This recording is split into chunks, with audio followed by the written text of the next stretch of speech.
Oi, galera. Agora a gente vai iniciar a nossa live com o Dr. Marcelo Ferreira Cacheta sobre o questionamento: todo mundo é bipolar? E para isso eu vou começar apresentando o Dr. Marcelo, né, que tem um currículo gigantesco. Pode passar o slide para mim, por favor? O Dr. Marcelo, ele é médico pela UFG, pós-graduado em psiquiatria infantil pela USP e tem uma pós-graduação também pela Universidade de Paris.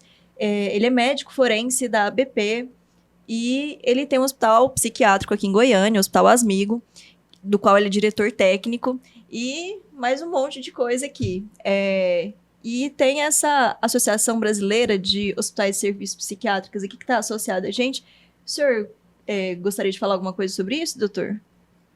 É uma associação que a gente fez para defesa dos hospitais psiquiátricos, né? Porque os hospitais psiquiátricos são muito atacados, como manicômios, etc.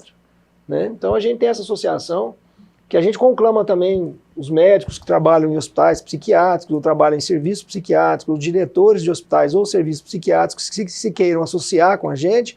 É uma associação sem fins lucrativos, a gente não cobra mensalidade, anuidade, nem jamais cobrará. E tem vários benefícios para os associados, né, para os médicos ou diretores de hospitais e serviços psiquiátricos. Então é o mesmo e-mail também, se precisarem entrar em contato comigo sobre essa ABESP, é o Marcelo Cacheta, psiquiatra, tudo junto, @gmail. Né? Então nós vamos começar hoje, como a Gabriela falou. Também gostaria de apresentar a Gabriela. Gabriela Damasceno, ela está em formação, terminando a formação psiquiátrica dela.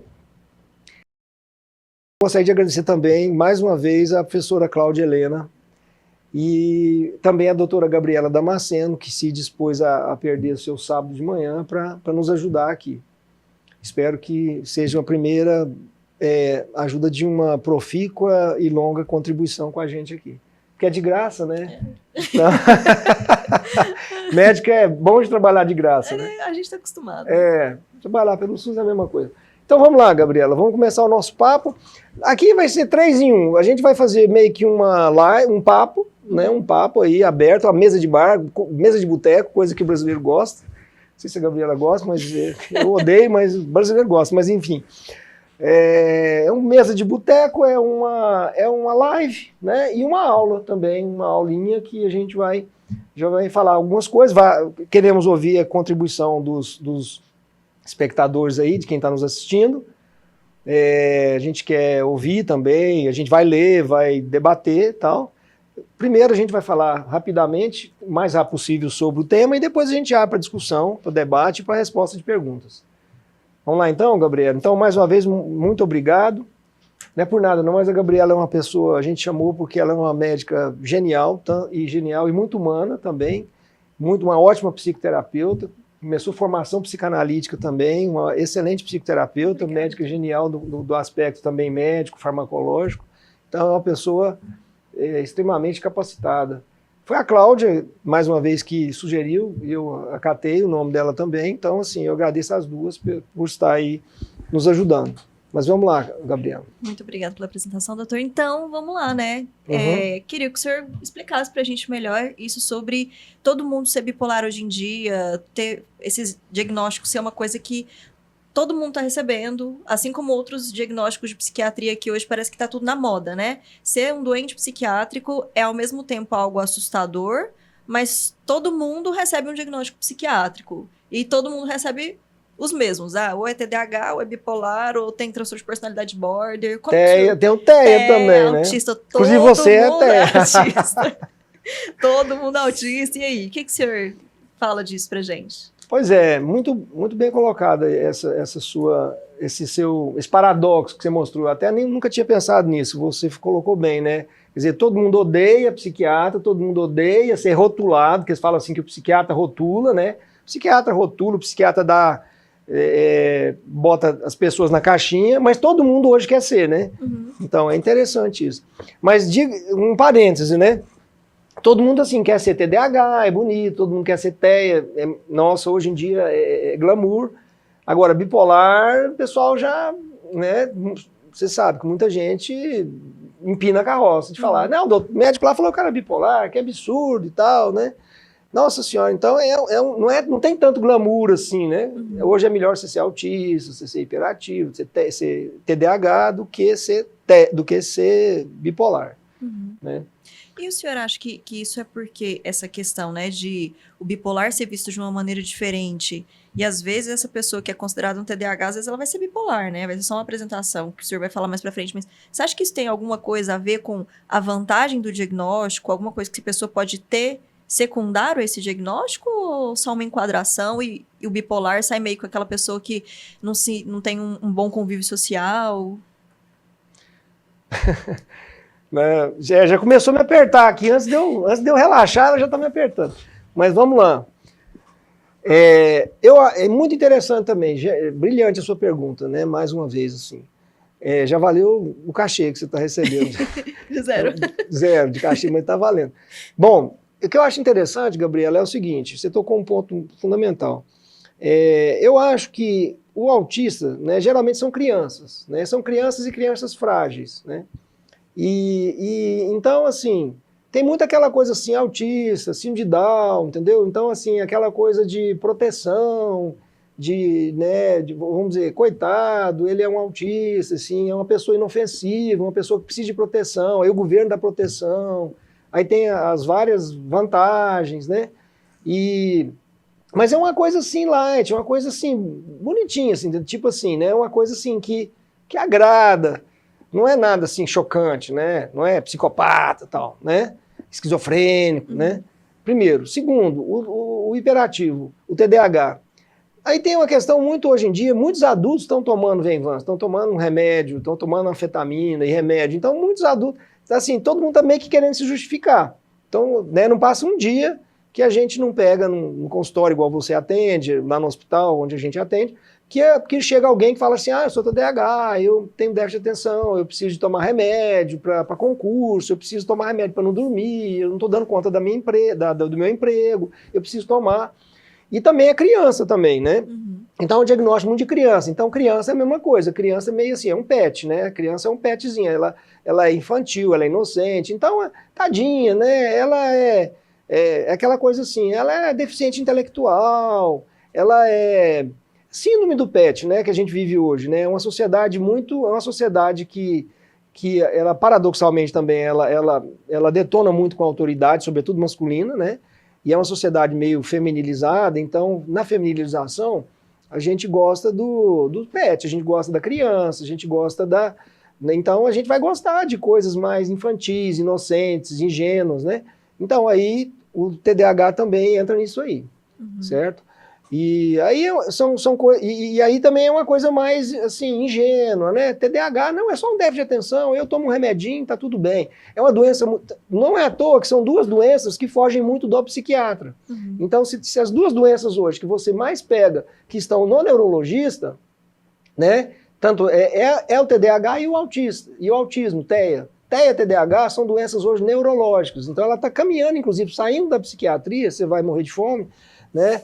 E está saindo da psiquiatria e entrando na neurologia, porque são doenças neurológicas, entendeu? Não pega muito a parte psiquiátrica. O psiquiatra é o doido, é o sem caráter, é o impulsivo. Aí já entra no bipolar, então todo mundo odeia o bipolar, porque o bipolar é psiquiátrico, bipolar é impulsivo, bipolar é sexualizado, bipolar é drogado, bipolar é descontrolado, entendeu? Aí já entra assim, uma deficiência de caráter, né, que o diagnóstico psiquiátrico implica. E hoje em dia o TEA e o TDAH já saíram da psiquiatria, essa é a verdade. Né? E assim, eu acho que talvez seria interessante para a gente explicar para quem está ouvindo sobre essa mistura dos diagnósticos, essa síndrome psiquiátrica geral, para que as pessoas entendessem mais ou menos o que a gente está querendo dizer sobre todo mundo ser ou não é, ou é bipolar. O senhor conseguiria explicar para a gente? Bom, aí a gente vai entrar no bojo, né, no conteúdo da aula, né? Não me explica. Micael, pode passar o próximo? Bom, então essa aqui é uma arte, né, que a professora Cláudia fez, eu agradeço demais, ficou muito bom, excelente. A professora Cláudia Helena é um dos múltiplos dons que ela tem. Também é outra genial, assim, brilhante. como a Gabriela. Então, assim, essa síndrome... Aí, Gabriela, é o seguinte, o que a gente vai dizer? Antes desse slide, eu vou passar outros que às vezes expliquem melhor, com mais simplicidade. Ô, Micael, você pode passar o próximo, por favor? Depois eu volto nesse aqui. Próximo.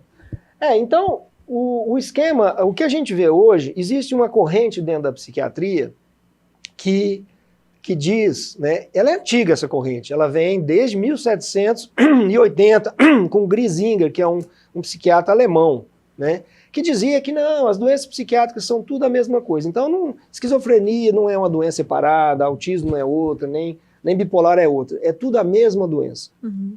Né, o Griesinger, na época, ele chamou isso de psicose única, teoria da psicose única. Então dizia que esquizofrenia e bipolar é a mesma coisa, que é a mesma coisa de Asperger, autismo, hiperativo, obsessivo, neurose, ansiedade, depressão, tudo é a mesma doença. Então chamava-se teoria da psicose única, que eu rebatizei como síndrome psiquiátrica geral. Por quê? Depressão não é psicose, hiperatividade não é psicose, autismo não é psicose, né? Obsessão não é psicose, anorexia não é psicose, psicopatia não é psicose. Então esse nome está errado. Então, chamei síndrome psiquiátrica geral. Agora, essa noção de que existe uma síndrome psiquiátrica geral que capta tudo isso, ela é antiga. E ela não é do Marcelo Cacheta, apesar de eu tê-la condensado e colocado em bases teóricas mais, modéstia à parte, mais sólidas, mas ela já é antiga.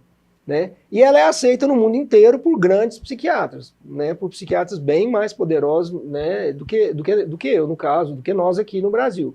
Então, por exemplo, o Stahl, que é um papa, né, da psiquiatria, que é o Stephen Stahl, ele é um grande psiquiatra que tem um material muito importante, ele adota essa teoria do espectro, né, que é um espectro da bipolaridade. Então, ele diz aqui que aqui é tipo um leque, né? O leque vai da esquizofrenia pura até do seu lado aqui, vai da esquizofrenia até a doença bipolar. Então, é tudo a mesma doença, com diferentes manifestações, com diferentes apresentações. Então, esquizofrenia, paranoide, né, depois depressão psicótica, mas tudo doença esquizoafetiva, tudo está dentro do mesmo espectro. Tudo é a mesma doença, certo? Só muda os sintomas. É a mesma doença, só muda os sintomas. Então, isso é o modelo contínuo, né? O modelo da doença contínua, que eu chamo de síndrome psiquiátrica geral. Então, vocês veem, o Stahl, que é o papa da psiquiatria, né, hoje, no mundo inteiro, né, ele é americano, ele adota essa postura. Então, estou dizendo assim, que eu não estou sozinho nesse delírio, vamos dizer, nosográfico, nesse delírio que é da síndrome psiquiátrica geral. O próximo, por favor. Próximo slide, Micael. Bom, então, aí a gente tem também um outro slide aqui que mostra essa teoria do espectro, né? Que o espectro, então, é o espectro psiquiátrico que vai desde a esquizofrenia, depois passa pela doença esquizoafetiva, depois pelo bipolar, pela depressão, tudo estaria no mesmo espectro, certo? Seria a mesma doença, só que com diferentes manifestações clínicas e fisiopatológicas, fisiopatologias diferentes e clínicas e apresentação clínica diferente, mas a base etiopatogênica da doença seria a mesma coisa, a base da doença em si seria a mesma coisa. Então essa é a teoria da síndrome psiquiátrica geral, ou do espectro, ou do contínuo, ou da teoria da psicose única, tá? Isso eu acho que é para explicar bem. Agora, Micael, a gente pode voltar àquele slide daquela bolinha lá que a Cláudia fez. Aí, isso, né? Então, essa síndrome psiquiátrica geral, deu para entender, Gabriela? Deu. Deu. Assim, pelo que me pareceu, assim, pelo que eu sempre entendi, né, da síndrome psiquiátrica geral, seria como se estivesse incidindo sobre um cérebro uma alteração que gerasse uma alteração do humor. Só que como são cérebros e circuitos diferentes, a gente vai ter sintomas diferentes. Então é uma mesma alteração, uma mesma origem, né? Sobre circuitos e cérebros de estruturas diferentes, com genéticas diferentes. Isso justificaria os sintomas distintos. Tanto que a gente acha, né? Geneticamente, a gente pega lá, esses genes aqui, esse conjunto de genes, sempre é poligênico, né? Na psiquiatria. Esse conjunto de genes, essa pessoa tem mais tendência a ter uma doença esquizofrênica, esse aqui é mais bipolar, esse aqui é mais depressivo. Então, parece-me incidindo uma alteração de humor sobre cérebros e circuitos distintos. Exatamente, é por aí. Eu faria um remarque nisso que você falou, que eu acho que a base genética é única, entendeu? Eu acho assim, é o mesmo processo genético, só que, desculpa, ele atinge determinados circuitos diferentes. É igual a uma doença, por exemplo, tuberculose, certo? Vamos pegar a tuberculose. A tuberculose ela pode atingir o pulmão, o cérebro, o rim, o intestino, né? Aí vai ter vários sintomas, mas a doença é a mesma. Uhum. Então, é a mesma coisa. A síndrome psiquiátrica geral, para mim, é uma genética e um processo etiopatogênico, processo que é o mesmo, só que é igual uma roleta russa. Ora atinge o cérebro e o circuito numa região, ora atinge o cérebro e o circuito em outra região. De acordo com essa região que vai ser atingida, o paciente vai ter tal e tal sintoma. A doença é a mesma, né? Então, por exemplo, aqui, ó, o paciente, síndrome psiquiátrica geral, ele pode ter TDAH, pode ter autismo, bipolaridade, esquizofrenia, depressão, ansiedade e muitas outras, né? Então, aqui,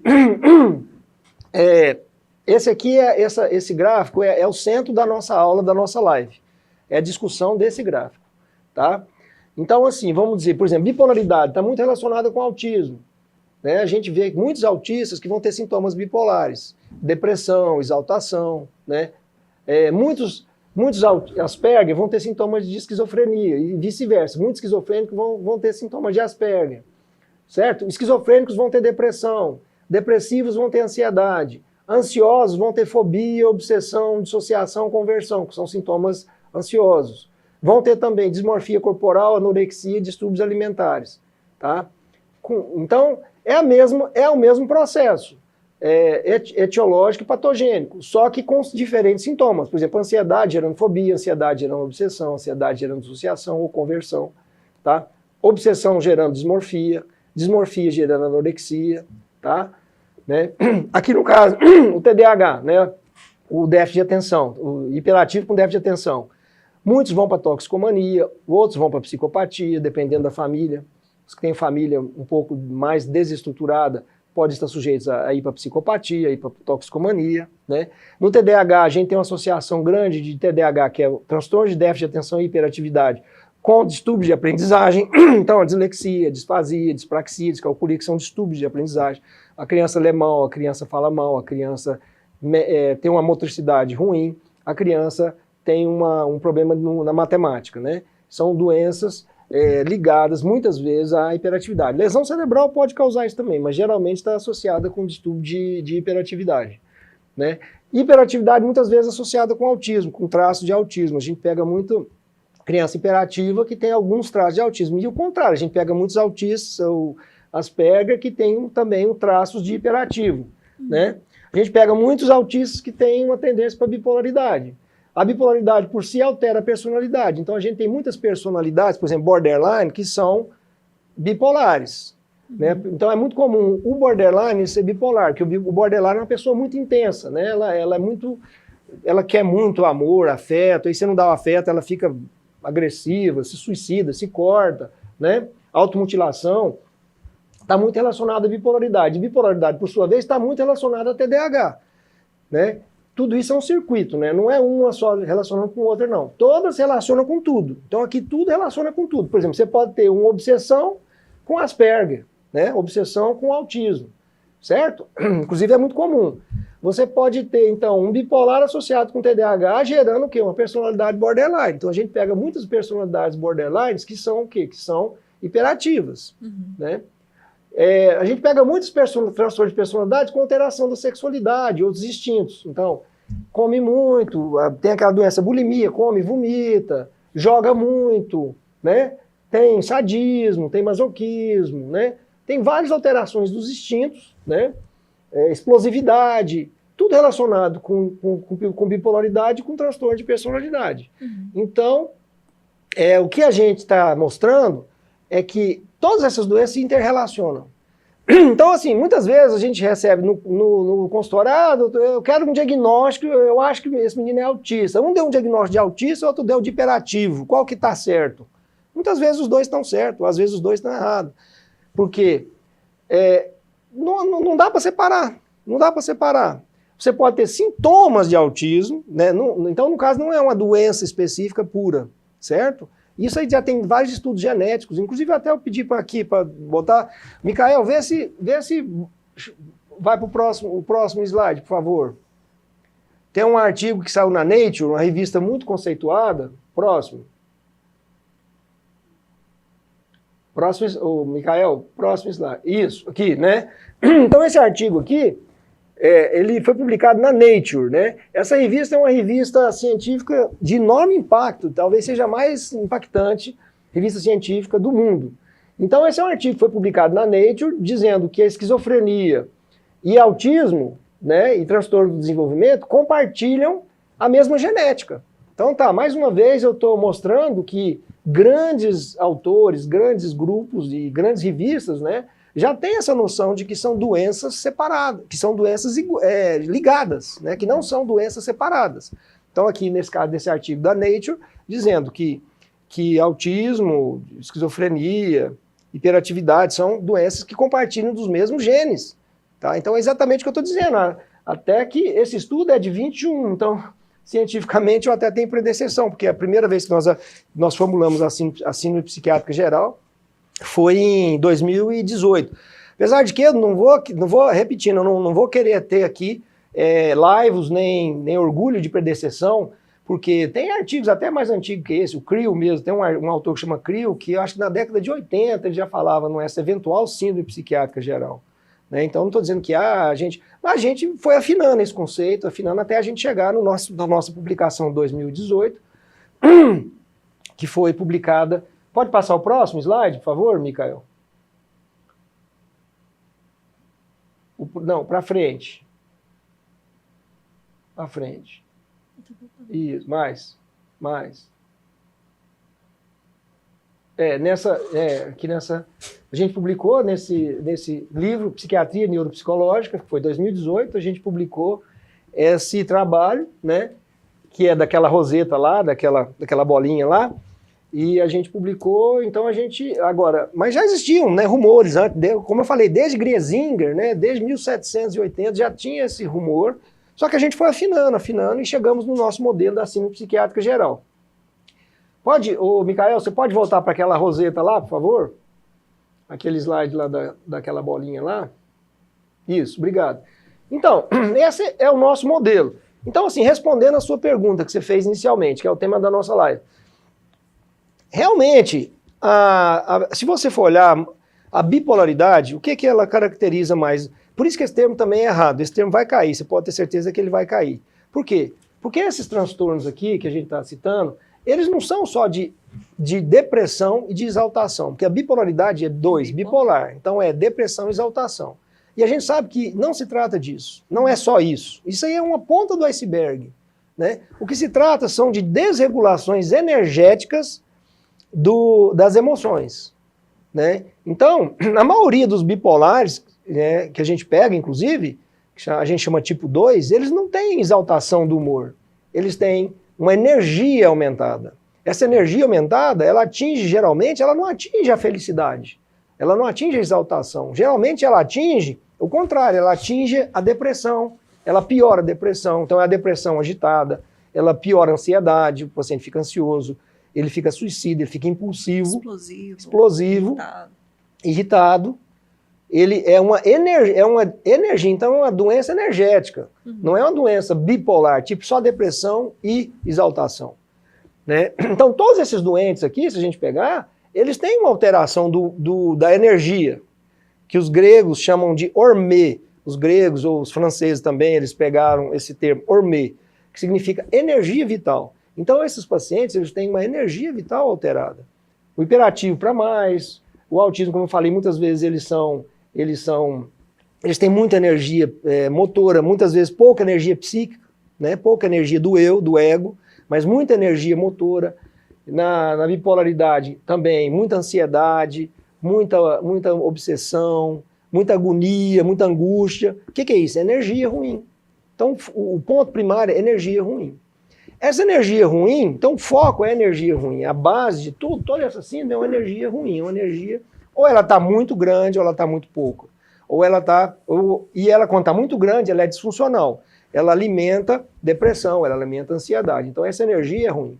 E quando essa energia atinge um cérebro mais comprometido, que é o cérebro do autista ou do esquizofrênico, aí eles ficam com sintomas mais graves, né? E o que é que caracteriza o autista e o esquizofrênico? É um eu fraco, igual eu falei antes, é um eu fraco. Eles têm um eu fraco. Por que o eu deles é fraco? Porque eles têm um neurônio espelho fraco. O neurônio espelho deles não reflete muito a mãe. Então, se eles não refletem a mãe, é o eu da mãe que entra dentro de nós que faz o eu forte. Esse eu que eu quero fazer isso, eu vou fazer aquilo, eu estou fazendo um discurso, é um outro eu falando dentro de mim, é o eu da mãe.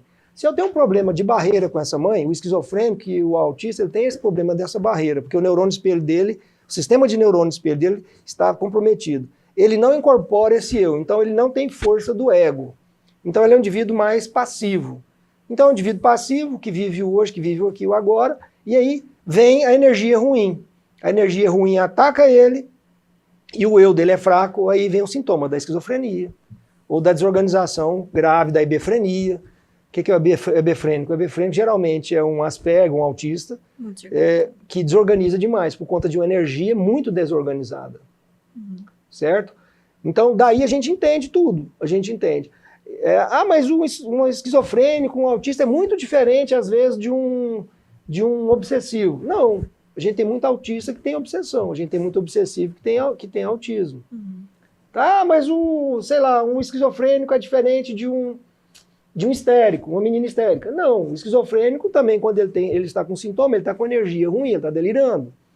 E o histérico, a pessoa histérica, ela está com energia ruim também, que está sendo canalizada para o corpo, para desmaiar, para ter uma conversão, para ter angústia, né? Então, assim, o problema é essa energia incidindo sobre um cérebro que tem alteração esquizofrênica ou autista e tal. E essas alterações, como eu falei, é uma roleta russa.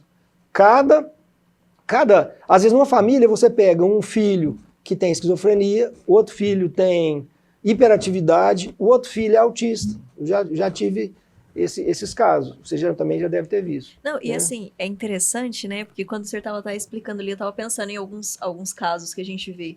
É engraçado como a mistura desses circuitos, na verdade, porque são circuitos compartilhados, né? Entre os diagnósticos de caixinha que a gente tem hoje como a regra na psiquiatria, como essas doenças, elas compartilham alguns circuitos e como às vezes isso é útil e às vezes isso é destrutivo. Então, por exemplo, ali no transtorno de personalidade, quando a gente tem um border e a gente trata ele por causa dos sintomas, né? Impulsividade, irritabilidade, explosividade, a gente trata ele para o transtorno de humor, depois de um tempo fica assim, até fácil lidar com o paciente, até com o transtorno de personalidade dele. Porque ele vai ser muito mais adequado na psicoterapia, ele vai aderir mais, e a gente vai conseguir ver o que era da personalidade, o que era do humor, e às vezes essas coisas se misturam muito, e ele melhora muito dos sintomas que teoricamente seriam da personalidade, só que a gente está tratando o humor, e ele melhora muito. A outra que eu estava até pensando ali era do TDAH. O quanto de TDAH que a gente tem, que ele é totalmente disfuncional, porque ele não consegue se manter na mesma atividade, mas quando a gente tem um TDAH que é obsessivo, é aquela pessoa de alta performance, que ele vai ter uma capacidade cognitiva, de energia mesmo, de empenhar energia em alguma coisa elevada, e aí ele, como TDAH, ele não manteria, mas como ele é obsessivo demais, aí ele consegue manter. Quando a gente tenta atacar essa obsessividade, ele começa a ser disfuncional. Então, a gente vai ter que mediar ali aonde está o adoecimento, a funcionalidade, o que faz mal, o que faz bem para o paciente. É um trabalho de formiga, muito difícil. Mas aí entra o meu questionamento que eu ia fazer para o senhor. E aí, sendo uma síndrome psiquiátrica geral, Alguns mais psicóticos, outros mais impulsivos, outros mais depressivos, mas tudo fazendo parte desse mesmo circuito. Como que o senhor vai falar assim, não, essa pessoa aqui vai receber esse tipo de tratamento, essa aqui esse tipo de tratamento, sendo que é transtorno de humor? Pois é, eu acho, sim, mais uma vez, foi brilhante sua colocação, excelente, quando você citou a questão aí do TDAH, né, que é obsessivo. Aí você trata a obsessão, ele piora, né, tipo... Perde ele funcionalidade, perde né? funcionalidade, né? Então, é muito interessante isso aí. Por quê? O que você está propondo, na verdade? Quando você fala isso, você está propondo uma reviravolta na maneira do psiquiatra pensar, da psiquiatria pensar. Porque como é que a psiquiatria pensa hoje? Ela pensa em termos de diagnóstico. Então, ela pegou esse modelo da medicina, só que esse modelo da medicina não se aplica a ela. A mente é muito né? mais complexa. O cérebro é muito mais complexo do que qualquer órgão, né? Então, nos outros órgãos, dá para você fazer classificações, né? Você faz classificação. Tuberculose renal, tuberculose miliar, tuberculose intestinal, tal. Você faz, mas no cérebro são trilhões de circuitos, né? Então, o que acontece? Esse modelo não funciona bem, esse modelo que eu chamo balcão de farmácia. Você chega no médico, no balcão da farmácia e fala, eu estou deprimido, toma antidepressivo. Eu estou esquizofrênico, toma antipsicótico. Eu estou maníaco, toma antimaníaco. Estou com epilepsia, toma um anticonvulsivo, certo? Estou hiperativo, toma um psicoestimulante, um anti-hiperativo. Esse modelo não funciona. Por isso que a psiquiatria, ela está assim, paradoxalmente, ela está no seu melhor momento e no seu pior momento. Ela está em crise de resolutividade, né? Por exemplo, suicídio nunca foi tão grande, toxicomania nunca foi tão grande, homicídios, então, enfim, ela está... epidemia de opioide, epidemia de suicídio, epidemia de automutilação, epidemia de adolescentes suicidas, epidemia de adolescentes com doenças sexualmente transmissíveis, a gravidez na adolescência, etc. Quer dizer, a psiquiatria nunca esteve tão mal e nunca esteve tão bem. Né? Então a gente pergunta, por que disso? Por que acontece isso? Porque esse modelo está falido, esse modelo do esquizofrênico toma antipsicótico, bipolar toma normotímico, que é o estabilizador do humor. Esse modelo está falido, justamente porque, pelo que você falou. Como os sintomas estão todos misturados, você muitas vezes tem que dar antidepressivo para um esquizofrênico. Concorda? Uhum. Você tem que dar um lítio, que é um estabilizador do humor, para um Asperger. Concorda? Você tem que dar uma medicação para, enfim, uma medicação para um antipsicótico para um anoréxico. Muitas vezes você tem que dar, né? Então, a nossa psiquiatria, a psiquiatria que nós estamos propondo, que você falou, é totalmente diferente dessa psiquiatria que está aí. Por isso que eu acho que essa aula é revolucionária. Tem uma coisa que é curiosa, né? Porque, assim, isso é uma parcela muito pequena hoje dos psiquiatras que vêm desse jeito. Mas quando a gente vai olhar os estudos, e até no Stahl, que é o papa da farmacologia, quando a gente vai lá em esquizofrenia, esquizofrenia resistente, uma das opções é o estabilizador de humor.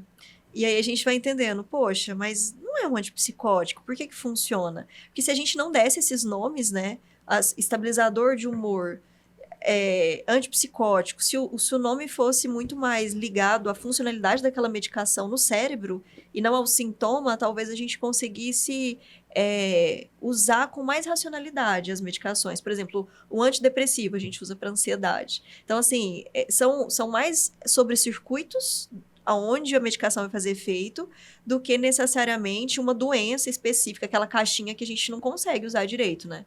É curioso. E é engraçado também, porque TDAH, que hoje é a moda, né, atual, a gente dá o psicoestimulante pro TDAH. Vai ter TDAH, que é TDAH, assim, de livro, e que entra na caixinha bonitinha do TDAH, que ele vai piorar muito. E ele vai perder a funcionalidade por causa do psicoestimulante. Vai deprimir, o humor vai instabilizar, vai ficar apático, vai ficar ansioso. E tem TDAH, que é a pessoa agitada, que você pensa, meu Deus, eu vou dar um psicoestimulante para essa pessoa, ela vai estourar, vai ficar mais agitada ainda, porque alguns pacientes ficam assim. E ele acalma, e ele perde impulsividade, Então, assim, é muito circuitaria neuronal. E o balcão de farmácia não funciona, por isso que precisa ser um psiquiatra que consegue entender tudo isso aqui, né? Para conseguir diferenciar que realmente são circuitos, não são caixas, né? Exatamente. Você falou um negócio aí, e assim, nós na psiquiatria, a gente podia falar assim, mas de vez em quando a gente pega um depressivo, que você dá antidepressivo e ele melhora. Sim, você pega, mas você vai pegar cada vez menos. Por quê? Porque a medicina está derretendo. A psiquiatria está derretendo. Então hoje, a gente pega muito paciente, quer dizer, a maioria, se você pegar num hospital psiquiátrico, que é um paciente grave, a maioria passou pelo neurologista, pelo psicólogo, passou pelo geriatra, pelo cardio, pelo gineco, pelo pediatra, se for criança. Então, assim, esses pacientes filé, vamos dizer assim, tipo balcão de farmácia, que, tem TDAH, você dá Ritalina, você dá Venvanse, ele melhora, esse não chega para o psiquiatra.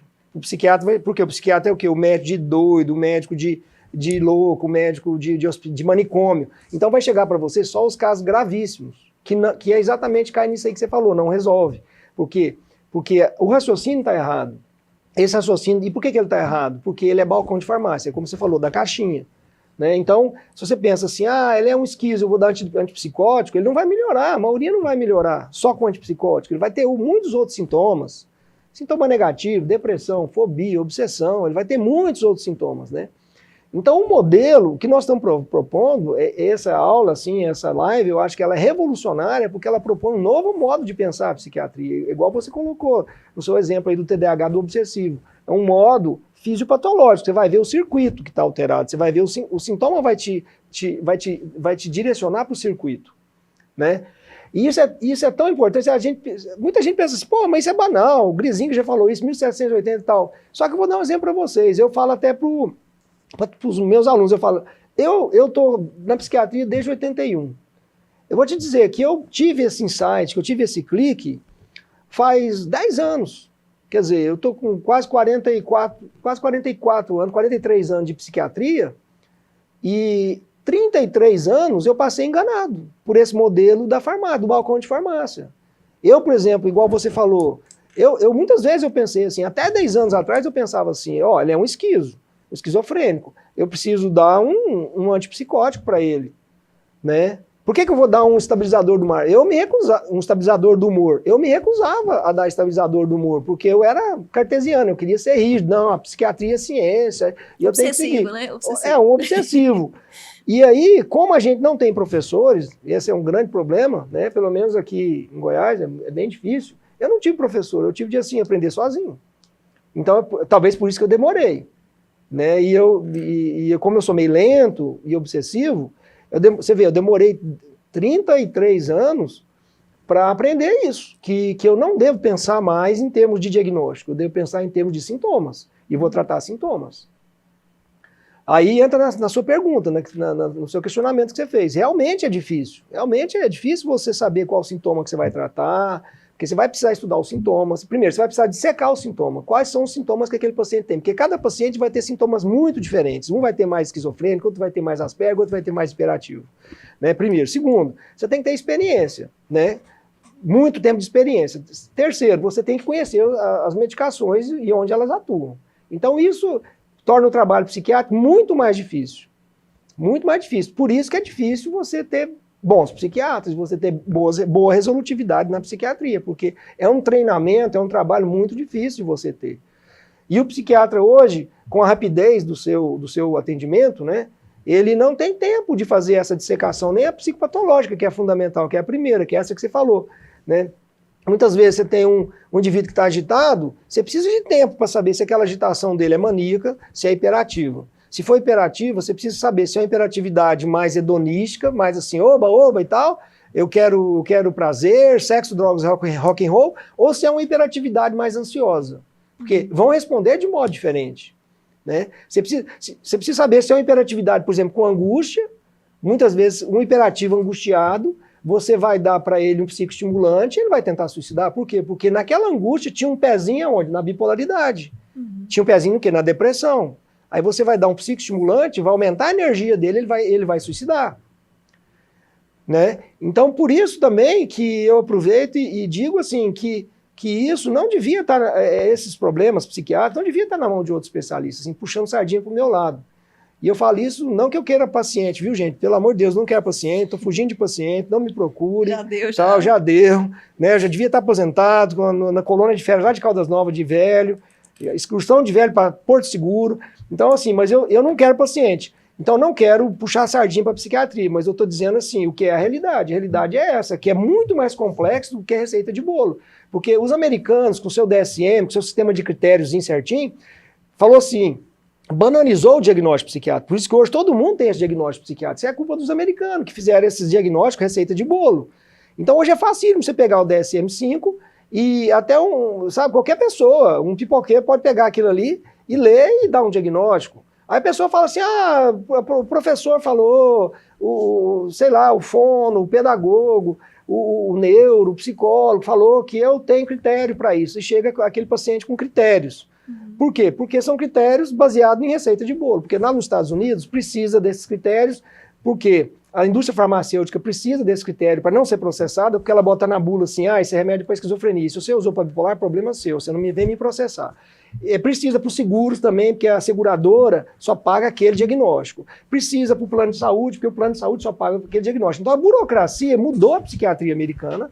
A psiquiatria americana fez receita de bolo e nós estamos vivendo as receitas de bolo, que está destruindo a psiquiatria, porque está banalizando a psiquiatria. Todo mundo é bipolar, todo mundo é borderline, né? E é como eu estou falando. Quantos hiperativos... Ontem mesmo atendi um hiperativo de 6 anos, que ele é epilético, ele é hiperativo, né? Opositivo, desafiante, hiperativo e bipolar, 6 anos de idade. Menino já com transtorno bipolar, que existe bipolaridade em criança, né? Então, assim, mas aí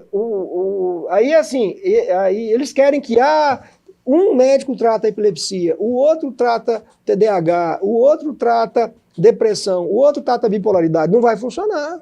Isso aí não vai funcionar. A psiquiatria é a única área da ciência que a especialização é prejudicial, a superespecialização é prejudicial. Para todas as áreas, é bom que o cara seja super especialista. Por exemplo, um cara especialista em histologia do rim, ele vai ser um ótimo especialista, concorda? Ele consegue ser um especialista na histologia do rim.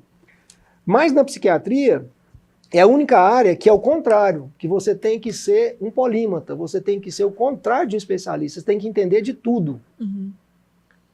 Mas por que é diferente? Porque a psiquiatria está lidando com a alma, e a alma é aberta para o infinito.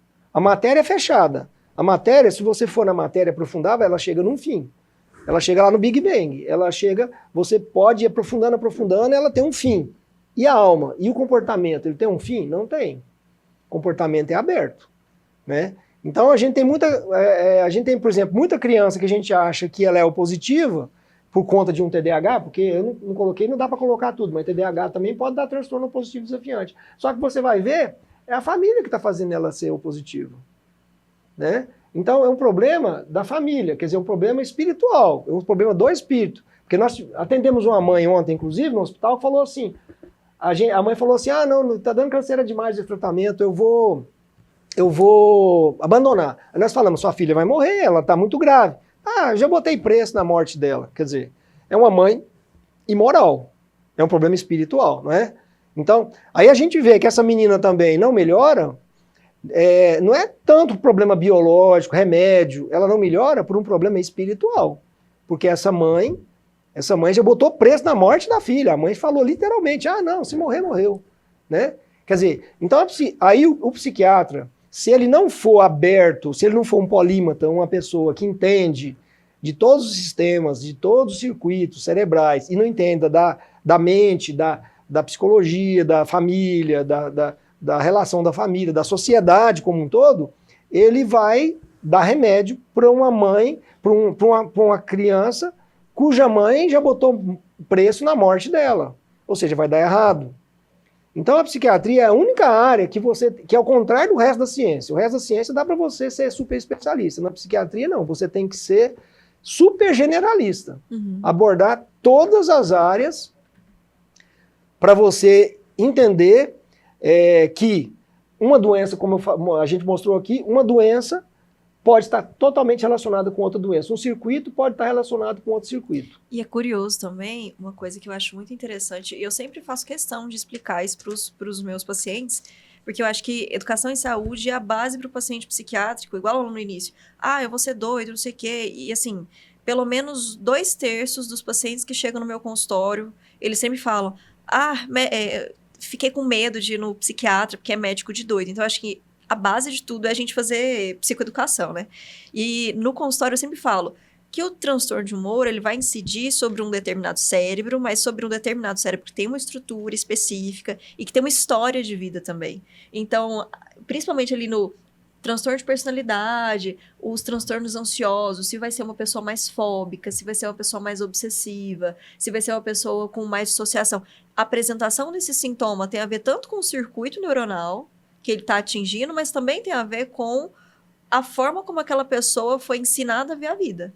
Então, assim, isso é essencial, porque a pessoa que tem um transtorno de humor, se ela tivesse uma família X, ela vai, no futuro, ter um transtorno de personalidade. Se ela teve uma família Y, ela vai ter uma fobia, assim, fobia social, vai ser de outra maneira, porque o sintoma de humor vai estar lá. Mas a forma como ela aprendeu a lidar com a vida, o filtro que ela olha para ver o mundo, foi ensinado. E o circuito, eles podem ser ali próximos e talvez o que determina até a ativação desse circuito, às vezes, é a forma como essa pessoa sofreu os traumas infantis, ou então como a genética estava ali associada àquela vivência. E é curioso também que a gente vê sempre que o paciente que chega no hospital psiquiátrico, que é bem grave, a família dela a maioria das vezes ela não vai estar adequada. E aí entra aquela coisa, né? A gente vai ter que tratar a pessoa e a família. Porque parte daquilo ali é social, né? É a vivência, como ela foi desenhada. Aí a gente vai ter que tratar biologicamente, porque já fez uma alteração e a pessoa já tem um circuito geneticamente alterado. E vai ter que tratar a família, que provavelmente também cuidou da criança daquele jeito, porque também tinha uma alteração biológica que impediu ela de agir da maneira adequada, cuidando daquela pessoa, cuidando daquela criança, às vezes, né? Eu acho que isso é, assim... Por isso que é tão complexo, né? Porque não é só... A gente falou tudo isso de medicação. Porque medicação, balcão de farmácia e tudo mais. Aí, quando a gente para e fala, cara, não é só a medicação. Ainda tem uma outra parte que é gigantesca, que é a mente, a forma como ela foi estruturada, a forma como a pessoa vê o mundo e, assim, chega no ponto da gravidade, da doença, e você vai falar assim, cara, a gente vai ter que reconstruir tudo isso aqui, ao mesmo tempo que a gente reconstrói tudo isso aqui. É um trabalho gigantesco. É por isso que a psiquiatria sem psicoterapia, né, não tem jeito de ser exercida. Exatamente por isso aí. Porque se você for reduzir tudo isso a circuito e a medicação, você pode você pode resolver aquilo a curto prazo. Mas isso também é um viés que a gente aprendeu erroneamente, porque a formação que a gente faz, o treinamento, muitas vezes em hospitais psiquiátricos, hospitais públicos, onde a gente pega casos gravíssimos. Aí você dá remédio, melhora. Aí você pensa, o remédio é a solução. Só que se você ver daqui 2, 3 meses, está tudo de novo daquele jeito, porque você não atuou nos hábitos, você não atuou na família, você não atuou na espiritualidade, que aí entra a psicoterapia, que o psiquiatra não faz, né? Então, como você deu o exemplo aí, por exemplo, você pega um TDAH, um paciente hiperativo, se ele tiver uma boa família, ele pode ser um disléxico, nada contra ele ser um disléxico. Mas se ele tiver uma família ruim, ele pode ser um quê? Um psicopata. Depende da família, o mesmo TDAH, entendeu? Então, a família vai moldar isso. Você pega, por exemplo, um ansioso, né? Um ansioso. Se ele tiver uma família boa, mais ou menos, ele vai ser um nervoso, um tímido. Mas se ele tiver uma família ruim, muito estressado, ele vai ser um depressivo, porque vai queimar o hipocampo dele de tanta ansiedade e ele vai tender a ficar depressivo. Então, da ansiedade, ele pode partir para a depressão. Por quê? Por conta de excesso de cortisol, excesso de ansiedade, que ele viveu onde? Na família, né? Então, sem olhar esse lado familiar e social, ou seja, complexo, nós não temos como fazer uma boa psiquiatria. Essa é a verdade, né? Essa é a verdade, foi mais ou menos o que você falou. Então, assim, o que a síndrome psiquiátrica geral mostra? Ela mostra uma complexidade enorme, certo? Então, não há mais receita de bolo, não há mais doençazinha na caixinha, você tem que entender todo o esquema. Você não é mais um mecânico de um carro, você tem que ser um engenheiro mecânico, você tem que saber o funcionamento do carro, você não tem que saber só assim, ele tá rajando, então é a rebimbela da parafuseta que está estragada, vou lá e arrumo. Não, você tem que entender todo o motor, porque A injeção eletrônica está influenciando no carburador, está influenciando no virabrequim, que está influenciando lá na rebimbela. Então você tem que entender tudo isso. Então, primeiro, uma formação muito grande do ponto de vista psicopatológico, porque essa complexidade você vai entendê-la psicopatologicamente, não só em circuito. Né? Também, se você puder entender em circuito, beleza, mas você vai ter que entendê-la primeiro psicopatologicamente. Para você entendê-la psicopatologicamente, você tem que entender psicoterapicamente. Você precisa entender a relação daquele indivíduo com o mundo, com a sua família, com o meio ambiente, com a sociedade. Para isso, você tem que ser o quê? Um psicoterapeuta. Então, você tem que ser um profissional completo, que não existe praticamente na psiquiatria, porque a nossa psiquiatria é muito formada num modelo que biologicista, americano, de receita de bolo. Então esse que é o grande paradoxo. E é curioso quando o senhor fala sobre não entender só o circuito, mas sim a fisiopatologia daquilo, porque me traz a mente a compreensão de, assim, esses diagnósticos que são mais DSM, né, que a gente usa o código de diagnóstico que a gente usa porque é americano e tudo mais, que foi criado, ele usa muito o sintoma que o paciente está tendo e a disfuncionalidade. Então, assim, aquele paciente é um paciente ansioso. O que causa disfuncionalidade naquele paciente? A disfuncionalidade dele vem da ansiedade. Só que, no fundo, você vai descobrir a fisiopatologia de tudo aquilo, e aí você vê que a questão é muito mais profunda do que só aquela disfuncionalidade da ansiedade. Então, acho que é por isso que essa compreensão ampla se faz tão útil, porque aí eu vou entender que meu paciente é ansioso porque ele não sabe reagir ao estresse. E aí, toda vez que ele vive uma situação estressante, ele fica totalmente desorganizado. E aí a gente vai entender que tem uma história familiar para isso, tem uma família toda que já tem uma desestrutura porque é impulsiva, irritada. Aí você fala, cara, ele é ansioso, ele reage como ansiedade, porque foi talvez o mecanismo que ele encontrou para reagir, mas no fundo isso aí é uma hiperreatividade que ele está tendo ao estresse, que é totalmente diferente. São formas diferentes de a gente conseguir construir um sintoma ansioso, né? Uma pessoa que é basalmente ansiosa, ou que só tem um circuito de ansiedade ali ativado, e uma pessoa que é hiperreativa. E o tratamento vai ser distinto, mas o sintoma é o mesmo. E aí, quando a gente vai olhar para a caixinha do diagnóstico, a gente vai olhar o que é disfuncional, o que é o mesmo. E a gente trata totalmente diferente. Isso é bem interessante, né? E no próprio sintoma, exatamente, não sei se citou bem essa diferença do mecanismo, mas o próprio sintoma, às vezes, ele é diferente. Por exemplo, um hiperativo, às vezes um ansioso, né? Por exemplo, um border, muitas vezes, você pensa, ele é ansioso demais, ele é depressivo, você trata a ansiedade e a depressão, ele não melhora. Aí, o que você vai ver? Você vai ver, ele é hiperativo, né? Então, aí você tem que tratar o quê? A hiperatividade. Tá. Isabel, acho que ela é psiquiatra. Ah, tá, desculpa. O transtorno de ansiedade tem alguma relação com bipolaridade? Essa é a pergunta da Isabela. Sim, Isabela, tem muita relação, né? A própria literatura, assim, consolidada, diz que o índice de comorbidade, de TAG, né, o transtorno de ansiedade generalizado com bipolaridade, beira a 80%. Então, se a literatura, que é muito criteriosa, fala que é 80%, então eu te digo que é praticamente 100%. Então, essa é a nossa experiência também. E assim, e é o que eu te falei, tudo é a mesma coisa. É a perspectiva que nós temos. Ansiedade, bipolaridade, tudo é a mesma coisa. Hiperatividade. Por exemplo, grande parte dos ansiosos, o que eles são? São ex-hiperativos. Porque a hiperatividade na criança, ela é lúdica, a criança quer brincar. E a hiperatividade no adulto, ela gera ansiedade, porque o adulto, a mente dele é voltada para preocupação. A mente do adulto não é voltada para brincar, faz de conta, né? A mente dele é moldada para resolver problemas. Então, a comorbidade, por exemplo, hiperativo, hiperativo e ansioso é muito grande. E esse ansioso, muitas vezes, ele vai ter o quê? Angústia, depressão e com excesso de energia. Ou seja, você está em plena bipolaridade. Então, é o que eu falo, são sintomas, não são doenças separadas, são sintomas. E como sintomas, eles se relacionam sim e muito. Então, respondendo a sua pergunta. E é interessante, né? Porque, assim, quando a gente fala de bipolaridade, o clássico bipolar, né? A gente pensa nos dois polos, e aí um polo a gente conhece bem, que é a depressão. Então, a gente tem uma redução, às vezes a gente vai ter, né? A redução de energia, a redução do humor, mas o polo positivo, às vezes pode ser um excesso de energia, mas se tiver um excesso de energia, mas o humor não tiver em excesso, não tiver uma exaltação do humor, pelo contrário, a gente tem um excesso de energia, mas o humor está ruim, então aquele filtro que a gente vê a realidade é um filtro negativo, isso pode se apresentar com irritabilidade, com ansiedade, com explosividade. Então, assim, é muito comum a gente ter sempre sintomas ruins em vez de ter exaltação. Então, a bipolaridade pode ser uma bipolaridade que tanto o polo positivo e o polo negativo, né, que a gente falaria assim, são dois polos ruins. Um com falta de energia, o outro com excesso, mas os dois têm um humor ruim. Então, eu sempre faço até um gráfico para explicar para os pacientes, dividindo a energia, o excesso e a falta de energia, e o excesso e a redução do humor. Porque eles entendem bem que o excesso de energia com humor ruim gera sintomas que são, às vezes, até mais catastróficos do que uma depressão clássica, né? Com falta de energia, que a pessoa fica na cama, mas não faz nada.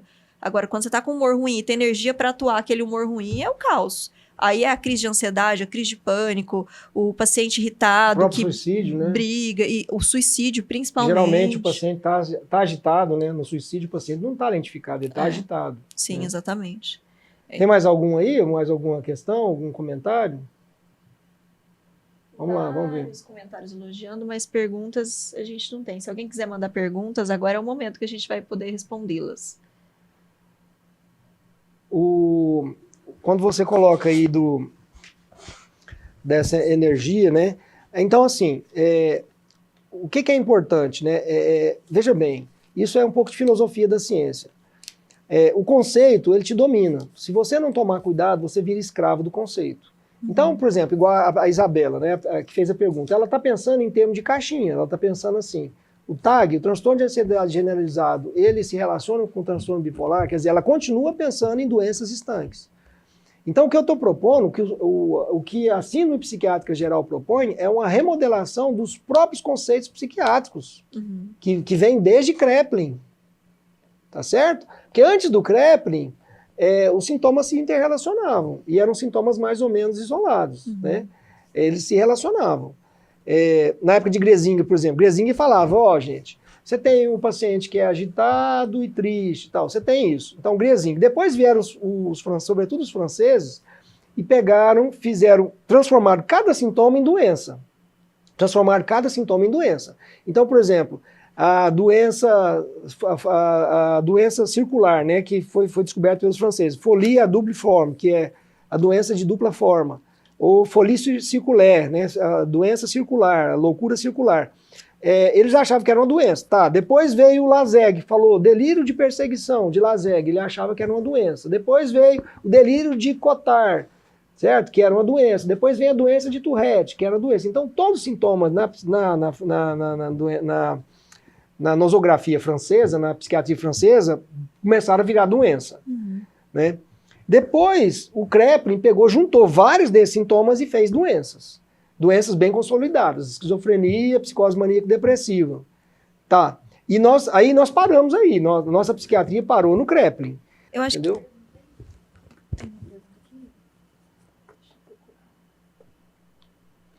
Então, se existe alguma relação, é a pergunta da Celina Sultani. Eu tô sem meu óculos, preciso chegar perto. Se existe alguma relação genética com suicidas? De quê? Da relação genética? A genética, por exemplo, se suicidas têm um grupo genético que se suicida mais, por exemplo. Se tem por exemplo, é porque a gente tem hoje na literatura, né, algumas evidências de esses genes aqui estão associados ao desenvolvimento de doença bipolar.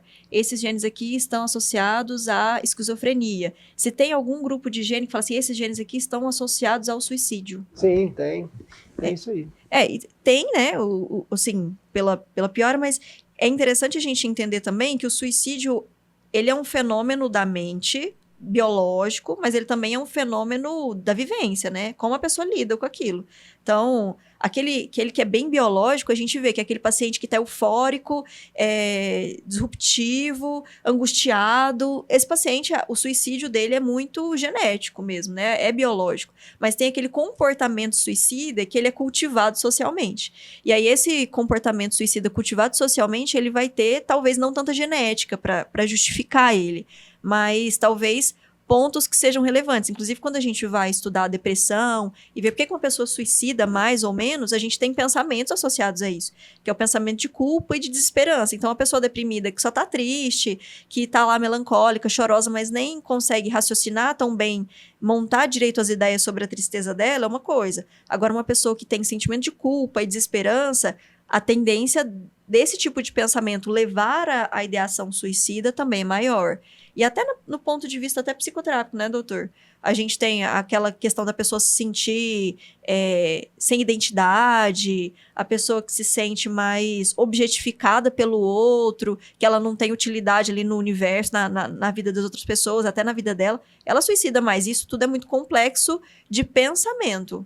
Mas aquela suicidabilidade biológica, assim, que a gente vê e fala assim, cara, isso aqui é muito biológico, não é o pensamento tanto, é lógico que do pensamento tem a biologia também, mas aquela que você vê e fala assim, não adianta nem eu fazer psicoterapia agora nessa pessoa que ela vai tentar suicídio de qualquer jeito, é aquela angustiada, aquela que tá cheia de energia, depressiva e que nem pensa direito, né? Exatamente. Enquanto eu vou falando, você podia ir vendo se tem outras questões, Gabriela, vai vendo aí se tem, mas assim, eu só queria complementar, dizer o seguinte, bom, primeiro, há uma agregação genética do suicídio. Então, na psiquiatria, a gente pega muito assim, às vezes, família de suicida. Ah, meu tio suicidou, minha mãe, meu irmão, tal, e eu tentei e tal. Então, há uma agregação genética importante, a gente vê isso na clínica. Os estudos de genética mostram agregação suicida, né? Então, agora, biologia não é destino, né? Eu mesmo, eu não escondo ninguém que eu tenho depressão, já tive depressão grave e tudo mais, de vez em quando tem ideia de suicídio, isso passa na minha cabeça, é normal, natural. Só que aí, como a Gabriela falou, tem doenças, né, no caso a minha, que não tá com uma biologia muito alterada, muito grave. Então eu recorro, eu tenho religião, eu tenho meus filhos, tenho minha família, minha esposa, eu tenho o meu hospital, os meus pacientes, os meus alunos, então eu tenho uma série de elementos da minha vida que eu trabalho bastante, então justamente um dos motivos é para não ficar pensando muito em mim mesmo, derrotando o egoísmo. Então acaba que mesmo a minha tendência biológica ao suicídio, ela pode ser suplantada, não só por medicação, mas por condutas também, pela minha mente, pelo jeito como eu encaro a vida, né?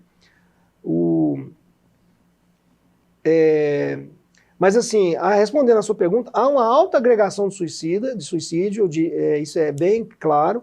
Outra coisa que existe também, a maioria dos suicídios, eles não têm origem social, filosófica, porque o pessoal fala muito assim, tem o suicídio filosófico, o suicídio existencial, o suicídio político, né? Aquele cara lá no Tibete que bota fogo no corpo. Aí esse suicídio, que é tipo 1%, o pessoal fala, o suicídio então ele é social.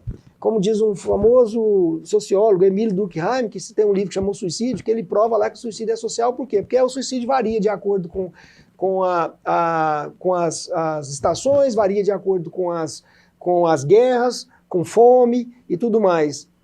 Só que tem vários viés nisso aí. Primeiro, né?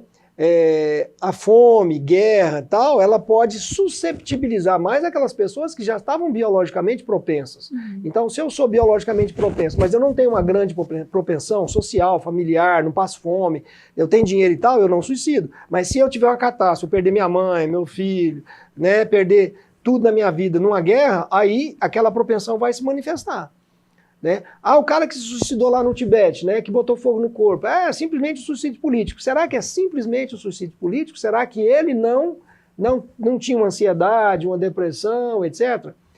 Mas tem os suicidas kamikazes, os suicidas lá do Hezbollah, que o homem-bomba. Sim, tem. Mas aí você vai ver a família deles, esse sim seja um grupo pequeno de suicidas de causa social, de causa psicossocial. Por quê? Família muito grande, vamos pegar uma família árabe, né, típica lá dos homens-bombas, que já tem estudos sobre isso. Como é que é a família de um homem-bomba? É uma família numerosa, o pai não está nem aí, a mãe muito menos, não tem tempo de cuidar dos filhos, dar amor para os filhos, os filhos ficam revoltados, são jovens, então tem muita energia, tem muito hormônio. Esses jovens perderam o irmão, perderam o negócio, né, por conta de política, ou de guerra política, ou de guerra econômica. Aí ele revolta contra aquele país. Aí sim é um suicídio, vamos dizer, político. mas de causas mais psicossociais. Tudo bem, mas vai pegar a porcentagem. A porcentagem é mínima em relação aos suicidas mesmo, que os estudos mostram que no mínimo 90% são doentes psiquiátricos. É porque não tem nem como dissociar, né? Porque assim, a gente vai ter um evento de vida, um evento social, algo acontecendo, que isso vai ter uma resposta biológica. Então, se acontece alguma coisa, se eu levo um susto, o meu cortisol aumenta. Imagina se eu passo por um evento social traumático, um evento de vida traumático, meu cortisol vai aumentar, minha área cerebral vai diminuir, minha neurotransmissão vai mudar. Então, não tem como dissociar isso do biológico, né? Assim, é indissociável. Os eventos de vida e as vivências que a gente tem da biologia. A gente tem mais uma pergunta, que deixa eu achar aqui novamente. Do Antônio Castro, como tratar farmacologicamente o transtorno bipolar na grávida, na fase depressiva e na fase maníaca? Bom, aí é complicado, né? Porque, assim, daria uma outra aula, né? Daria uma outra aula. Mas na fase depressiva, assim, a sertralina é uma boa. Assim, vou resumir, vou ser bem reducionista, biológico, resumido, né? Porque isso aí dá uma aula, dá um curso, na verdade, né? Uhum. Mas sendo bem reducionista, você pode usar, então, na fase depressiva, sertralina, é uma medicação que tem as suas qualidades nessa fase, né? E no caso, por exemplo, no caso maníaco, aí, se for depois do terceiro mês, você pode usar até lítio, porque já passou da fase. Você pode usar lítio, você pode, depois também do terceiro trimestre, você pode usar antipsicóticos, né? Típicos ou atípicos, você pode usar também antipsicóticos, pode usar quetiapina, você pode usar amplictil, que é clorpromazina, né? Você pode usar antipsicóticos, e também mas no final você pode usar até anticonvulsivante, se o paciente não estiver respondendo, ou inibidor de canal de cálcio, você pode usar. Porque você tem que evitar usar lítio nos primeiros 4 meses, por causa da síndrome de Epstein, que é uma má formação cardíaca. Você tem que evitar a todo custo os anticonvulsivantes até o 4º mês, 5º mês, porque ele baixa o folato e dá má formação do tubo neural, né? Isso aí, os antipsicóticos são até mais seguros, antipsicóticos, né, do que o lítio, assim, do ponto de vista teratológico, do que o lítio e do que os anticonvulsivantes. Porém, eles também, às vezes, não têm a resolutividade tão boa. Nos anos 80, apareceram os benzodiazepínicos, como o bromazepam e... Peraí que tá tampando aqui. E por ter TAG, não tomo desde então. Como saber os efeitos colaterais a longo prazo? Estou sendo cobaia? Olha, assim, deixa eu falar, a resposta de perguntas clínicas, né? A gente não pode fazer isso, né, no ar, né? Isso até é proibido, entendeu? Inclusive essa pergunta que eu falei aí, essa da gestação, eu espero que não sigam isso à risca, porque eu não estou dando consulta online, a gente não pode dar consulta online. Eu falei assim, né? de exemplos de medicações que pode e não pode. Eu não falei assim, pega essa paciente e dá sertralina, pega essa paciente e dá lítio, dá valproato para ela. Não posso fazer isso, só o médico pode fazer. Certo? Um médico bem orientado, que sabe o que faz, porque senão vai gerar problema no parto, vai gerar problema no nenê, na síndrome do nenê flácido, senão vai gerar teratologia cardíaca, teratologia do tubo neural. Por exemplo, se você der uma dose excessiva de determinado serotoninérgico, pode dar síndrome de hipertensão pulmonar do feto. Então, é tudo custo-benefício, né? É custo-benefício. Então, não é receita. Eu não posso dar essa receita, não podemos fazer consulta online. É porque, assim, uma coisa importante na gestação é que um transtorno psiquiátrico grave na gestação, o custo-benefício de tratamento, às vezes é melhor tratar, porque o não tratar vai trazer mais malefícios ao bebê e à mãe. Mas um transtorno psiquiátrico leve, às vezes ele vai ser conseguido levar sem a medicação, né? Assim, até quase no limite ali, mas vai. Mas quem que vai avaliar e falar assim, não, isso aqui merece um tratamento, isso aqui não merece um tratamento, é só o psiquiatra que vai avaliar e já conhece a paciente, está acompanhando. Então, assim, a importância do acompanhamento médico para caso específico é esse. Porque você tem que ver se ali vai ser pior o tratamento ou a doença psiquiátrica, né? E agora a pergunta do bromazepam. Exatamente. Falou muito bem falado. Eu vou aproveitar, enquanto se tiver mais questão, se tiver, você me fala. Se não tiver, eu vou aproveitar aqui e ainda vou detalhar mais aqui algumas coisas que eu acho interessante, que a gente tem mais uns minutinhos, né? Vou aproveitar os minutos todos pra gente, porque, repetindo, essa aula para mim ela é fundamental. Só uma né? coisa, Pergunta. só para essa pergunta do bromazepam, que o senhor até escolheu não comentar muito, porque realmente é muito particular, mas entra na mesma questão da gestação, né? Assim, a gente conhece as medicações psiquiátricas desde 1960, então a maior parte delas é desde 1960, e elas foram vastamente estudadas, ok, a gente tem isso, a gente tem dados de uso a longo prazo, só que é custo-benefício. Se a pessoa não consegue manter estabilidade, manter uma funcionalidade sem ela, a gente vai ter que ver, né? O que a gente tem na literatura, o que a gente não tem, se está compensando usar, se não está compensando. Então, é sempre custo-benefício. E é aquela conversa sincera com o seu médico falando, olha, já estou há muito tempo usando essa medicação, eu estou com medo. E aí ele vai te acalmar também sobre como você é, se você realmente precisa, se dá para tentar substituir ou não. Então, é muito particular isso. Óbvio, benzodiazepínicos têm efeitos colaterais a longo prazo, mas qual que é ali a capacidade da gente não usar aquele benzodiazepínico, né? Então, é mais ou menos por aí também, é custo-benefício. Exatamente, respondeu muito bem.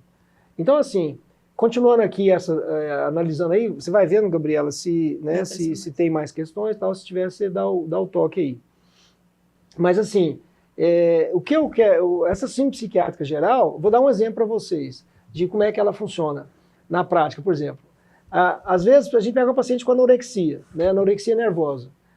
Muitas vezes você pensa assim, no nosso serviço, por exemplo, que a gente pega casos muito graves, até casos de UTI, a gente pega, por exemplo, essa paciente com anorexia, muitas vezes a gente dá para ela o quê? Uma medicação para bipolaridade, um estabilizador de humor. Por quê? Porque está dentro do espectro, tá?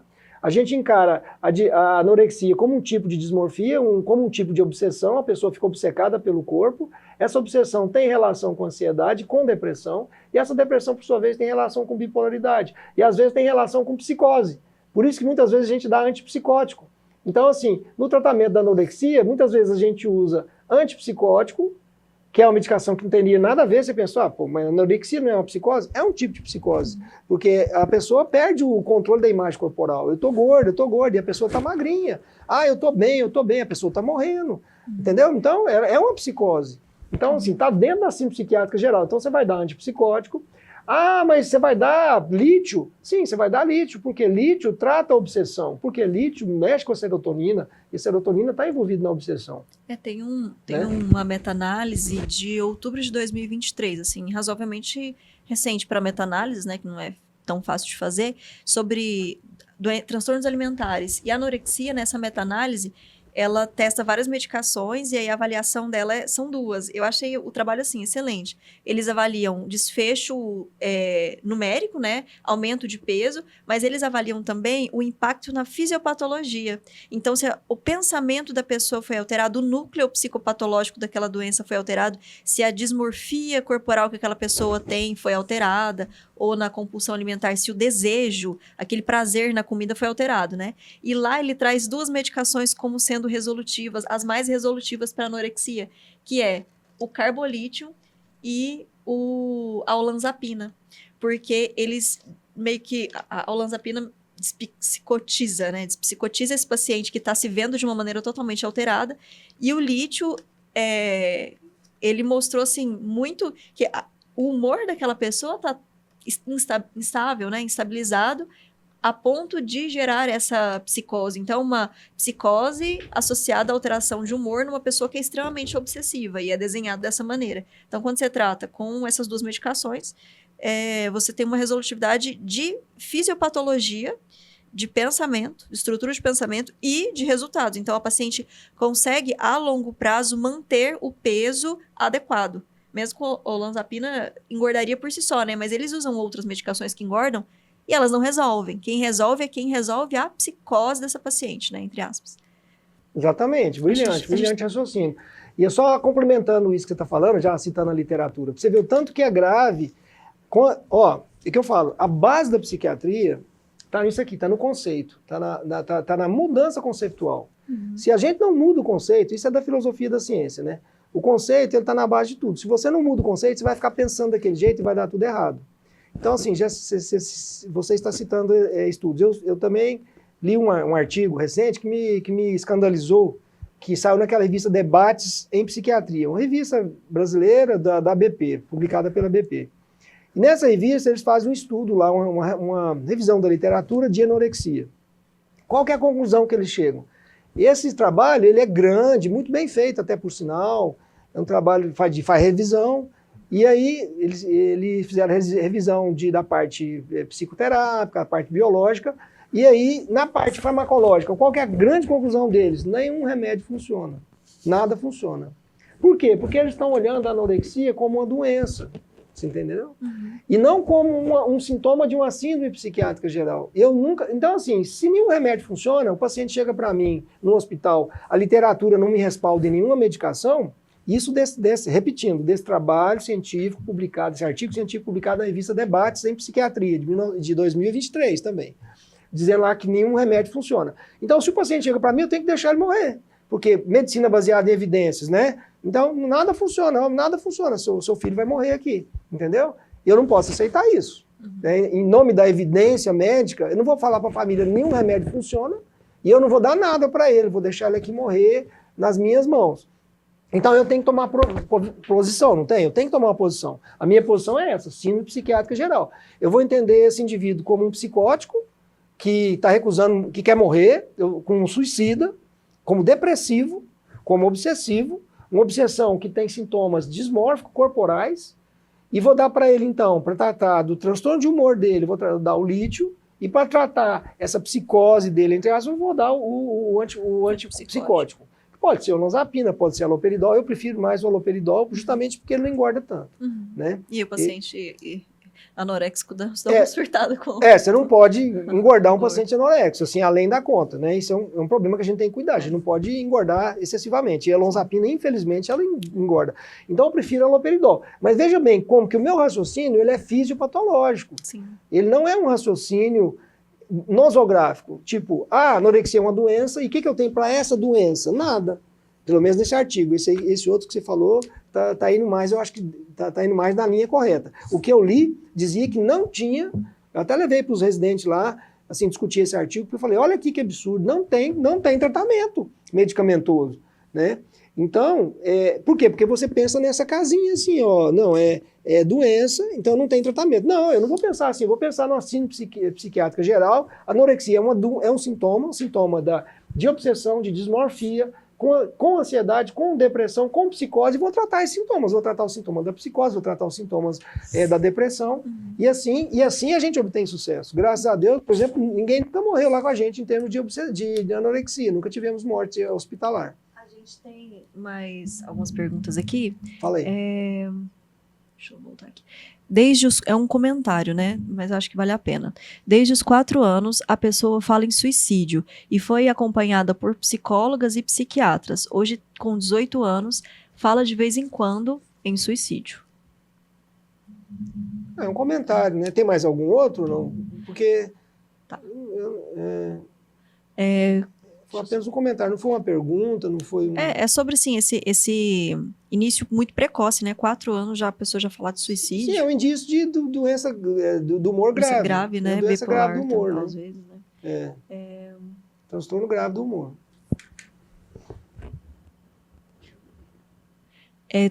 Professor, em termos de hipótese, na sua opinião, o que está causando o aumento do TEA?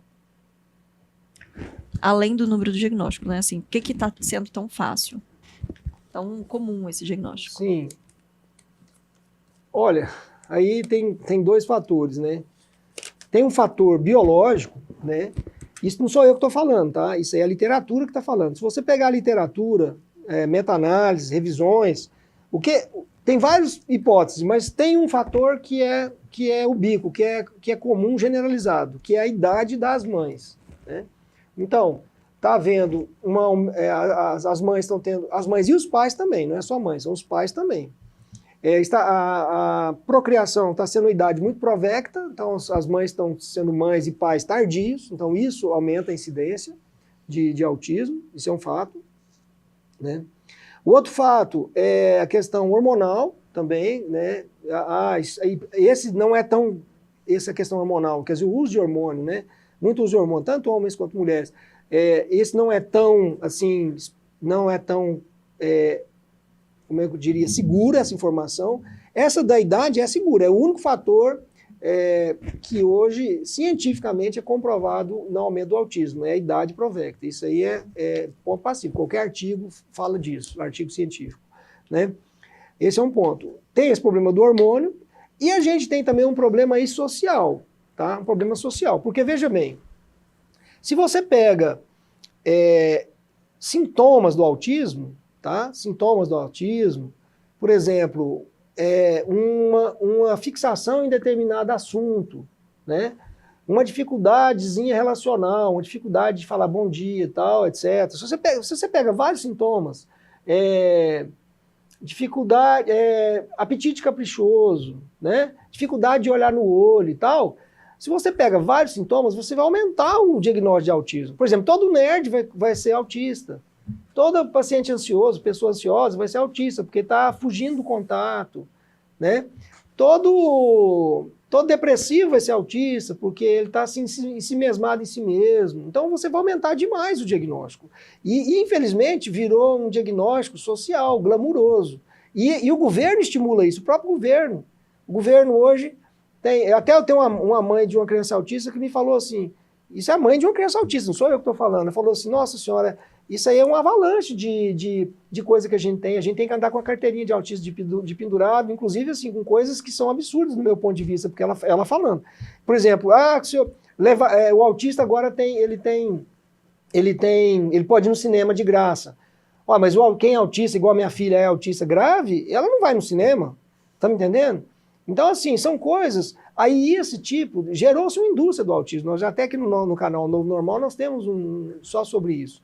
Então há um aumento, aí quando exagera demais o diagnóstico, né, como está exagerado, aí vem os movimentos contrários. Há movimentos de pais e mães, etc., dizendo assim, autismo não é doença. Por quê? Porque tem muitas pessoas que têm traços de autismo, traços que era para ser de autismo, mas que são de pessoas normais, e que se julgam autistas. Então aumentou muito o diagnóstico. Então hoje tem muita gente que não quer esse diagnóstico, são esses que falam que autismo não é doença. Uhum. É sim doença quando os sintomas estão gerando o quê? Disfuncionalidade.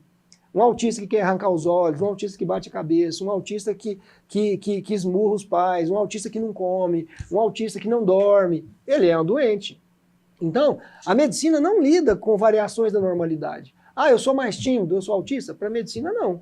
Você vai ser autista se você deixar de comer por ser tímido, se você deixar de beber água por ser tímido, se você deixar de conviver com a sua mãe por ser tímido. Aí sim vai ser uma timidez patológica, aí vai ser doença. Uhum. Então a doença, o autismo enquanto traço de personalidade é comum a muitas pessoas. Então hoje em dia, eu ando na ponta dos pés, meu filho anda nas pontas dos pés, ele é autista. Meu filho só come miojo, ele é autista. O meu filho... ele olha para cima assim de vez em quando, é autista. Então, pegaram esses sintomas, transformaram ele em doença. Muitos acham bom e outros já estão com um movimento contrário, já estão atacando esse movimento, então, dizendo de autismo é doença. Aí falar autismo é doença, e aí vira essa confusão. Para a psiquiatria, autismo é doença, por quê? Porque você está pegando um paciente que tem sintomas graves. Você não está pegando um paciente que anda na ponta dos pés e é normal. Isso não é autismo. Agora, se ele anda na ponta dos pés, se ele só mexe as mãos, se ele não conversa com ninguém, se ele não fala, se ele tem um delay psicomotor na linguagem, no performance psicomotor, etc, se ele é hiperativo, se ele não aprende, se ele agride, se ele se autoagride, etc, se ele não tem linguagem, se ele não tem comunicação, sim, aí é autismo, porque ele tem prejuízos em vários setores, né? Então, o aumento também se dá por conta dessa disseminação, né? E aí entra também, só para terminar essa questão, um problema também muito complicado. Eu falo, às vezes você diagnostica um autismo, uma pessoa, sem nenhum sintomas que está aí nos critérios. Uhum. E às vezes você tem pessoa que tem vários critérios e você não fala que ele é autista, você fala, fulano, você é um nerd, Você é um nerd, mas você não é autista. Você tem vários sintomas que era para ser autista, mas não é. Por outro lado, tem pessoas que não tem nenhum sintoma daquele e é. Por exemplo, a pessoa, o jeito que ela lida, no cotidiano, os trejeitos e tal. Você mesmo, você é nerd. Eu sou nerd. Os outros sempre falaram que eu sou Asperger. Alguém já falou que você é autista. Tá. A gente é? Não, não é. A gente não tem determinadas características, né? Por exemplo, né, uma das características que existe, né, no Asperger é a dificuldade que ele tem de ser assertivo, de ser proativo, de ser pragmático, né? Outra dificuldade, a dificuldade de entender o contexto social. Por exemplo, você é artista, eu sei que você é artista, então, e você tem sensibilidade, então você entende o contexto social. Você não pode ser um autista se você tem o entendimento do contexto social totalmente adequado. Você pode até fazer isso com a mão, olhar para cima, andar na ponta dos pés, mas se você não tem essa falta de social skills, falta de habilidades sociais, falta de entendimento do outro, falta de sincronia com o outro, falta de empatia, simpatia, sincronia com o outro, você pode ser autista. E já tem gente que não tem nada, não anda na ponta dos pés, não tem apetite caprichoso, não olha para cima, não faz assim com as mãos, não tem aquela linguagem robótica e, no entanto, é autista. Você vê assim nos mínimos detalhes, a pessoa, por exemplo, não entende uma piada, não entende uma novela, chega no ambiente, esculhamba com todo mundo, fala uma coisa sem sentido, sem noção, né? Eu acho que é interessante essa coisa do autismo, porque é o que o doutor falou já no começo, entender a fisiopatologia, né? Para a gente poder falar o que é uma doença, o que é uma coisa e o que é outra. Quando a gente olha para o autismo, a gente vê uma doença que vai ter diversos domínios de alteração, né? A gente vai ter cognição social, a gente vai ter restrição e repetição, a gente vai ter várias alterações, e todas são originárias de uma alteração de desenvolvimento de linguagem, seja ela de linguagem falada, seja da linguagem de compreensão. Então, assim, é uma alteração de base da linguagem que gera uma alteração de cognição social. O que seria essa cognição? Essas habilidades sociais, né, que o doutor falou, de entender a piada, entender o que o outro está falando, o que o outro quis dizer. Aí, obsessões e restrições. Como ele é mais ansioso, porque se uma pessoa compreende o mundo, ela sabe o que está acontecendo. Agora, se uma pessoa não compreende, ela vai estar o tempo todo, meu Deus, o que é aquilo? O que é aquilo? Esse lugar de incerteza, de desconhecimento do que é o outro, de como que o outro está pensando, o que está acontecendo, gera ansiedade. Então, o autista, ele também vai ser um pouco mais ansioso.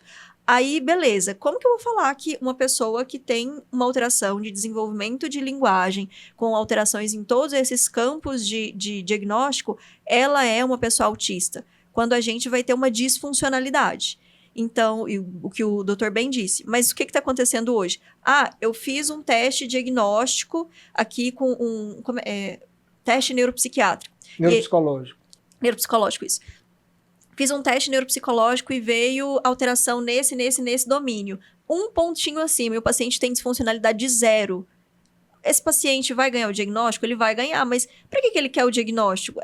Por exemplo, eu sou uma pessoa que às vezes não vou entender alguma coisa ou outra, mas isso não me gera disfuncionalidade, eu não preciso desse diagnóstico. E aí hoje, o acesso a esses testes, o acesso ao diagnóstico disso é mais fácil, mas eu também posso falar assim, eu vou diagnosticar essa pessoa aqui com tais características de personalidade. A gente não diagnostica características humanas. E o que está acontecendo um pouco é isso, a gente está diagnosticando características humanas. É humano ser obsessivo, é humano ser restritivo, é humano, às vezes, não entender algumas coisas. A questão é, quando é anormal, quando é patológico, é quando aquilo é disfuncional. Então, características humanas sobressalentes, que são muito elevadas, isso vale para os transtornos psiquiátricos. A tristeza é normal, a irritabilidade é normal. Quando que isso vai ser patológico? A ansiedade é normal. Quando é disfuncional. A mesma coisa do autismo. É disfuncional, então a gente pode diagnosticar e tentar fazer um acompanhamento. Então, assim, é muito ligado à disfuncionalidade e o autismo não está sendo... não está acontecendo isso. Então, você conseguiu achar aquelas características específicas, já recebe diagnóstico e tem disfuncionalidade? Não, mas mesmo assim a gente quer o diagnóstico. Então, assim, eu acho que muito vem disso, né? Um diagnóstico sem a disfuncionalidade para aquilo, né? A gente vai ter mais algumas perguntas, pode comentar. Além do que, Gabriela, isso aí que você falou, muito, muito interessante, né, e profundo, isso que você falou, tem a questão que esse diagnóstico, assim, por teste psicológico não dá diagnóstico de autismo. né? Você pegar uma lista de sintomas e fazer checklist, não dá diagnóstico de autismo. Você aplicar perguntas, tal, não dá diagnóstico de autismo. Mas como que é assim? Aí repetindo, é porque essa medicina americana, que faz esses diagnósticos por questionário, ela é falida. Porque, vamos pegar no caso aqui do autismo, qual que é o principal? O que eu acabei de falar agora, qual é o principal elemento do diagnóstico do autismo? É a interação social. Não é só cognição, né? Não é só entender o que está se passando ali, naquele ambiente. Mas é também a capacidade de sincronizar o meu eu com o seu eu, a capacidade de emocionar com você, a capacidade de me colocar no seu lugar, que é mais ou menos o que a gente chama de teoria da mente, né? A capacidade de eu... Por exemplo, eu estou falando aqui, eu tenho que saber que chega um momento que eu tenho que passar para você, que você começa a ficar exasperado, você começa a ficar desinquieto, você começa a querer, aí eu tenho que falar, não, chegou o momento de passar para ela, tá? Eu tenho que ter sincronia. E no autismo não há, é claro, isso é gradações, né? No autismo, há comprometimento disso aí, da sincronicidade entre o seu eu social, emocional, linguístico e o meu eu, certo? Há essa dificuldade. Isso dá para você medir em teste? Não dá. Uhum. Eu vou perguntar para você, Gabriela, você está sentindo, ressoando o que eu estou falando, o que eu estou sentindo? Você vai falar sim, não, sim, não. Não dá para fazer isso. Você sente isso. Então, esse diagnóstico, ele é o quê? Psicopatológico. Ele é clínico, ele é fenomenológico. Então, o principal no autismo é um diagnóstico fenomenológico, psicopatológico, clínico. Não dá em exame, não dá em teste. E o pessoal está fazendo diagnóstico com base em teste, com base em exame. Eu vou aplicar um teste neuropsicológico, vou aplicar um teste psicológico e vai dar diagnóstico. Não vai. Por quê? Não são testes diagnósticos. Vai ser o que você falou. Você vai ter sintomas X, Y, Z, você vai ter, só que você não vai ser autista, porque você não vai ter dificuldade naquilo que é na reciprocidade do neurônio espelho social. Uhum. Na reciprocidade social, você não vai ter isso. Tem até um comentário aqui, pedindo para o senhor comentar, não sei se vai dar tempo, mas fala assim... Ela já deu tempo? Já estourou? Já está acabando. Então vamos... Fala para o Dr. Marcelo comentar se há uma questão de caráter. Servidor público que no exame de admissão omite o TEA, logo no ingresso... está apto para todas as atribuições do cargo, mas na sequência entra com processo para horário especial. A pessoa tentando tirar vantagem do diagnóstico. Uhum. E tem aquela história que eu falei do paciente de 4 anos, suicida, a pessoa terminou de mandar as questões.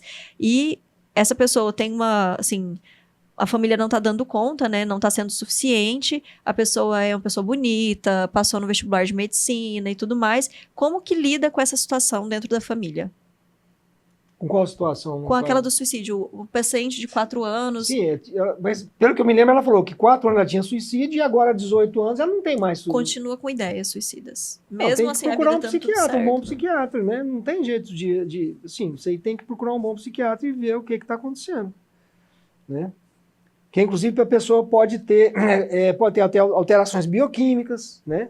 Uhum. Pode ter não só a doença psiquiátrica em si, mas muitas vezes as doenças psiquiátricas estão associadas com alteração bioquímica, por exemplo, tireoide, ácido fólico, vitamina B, né?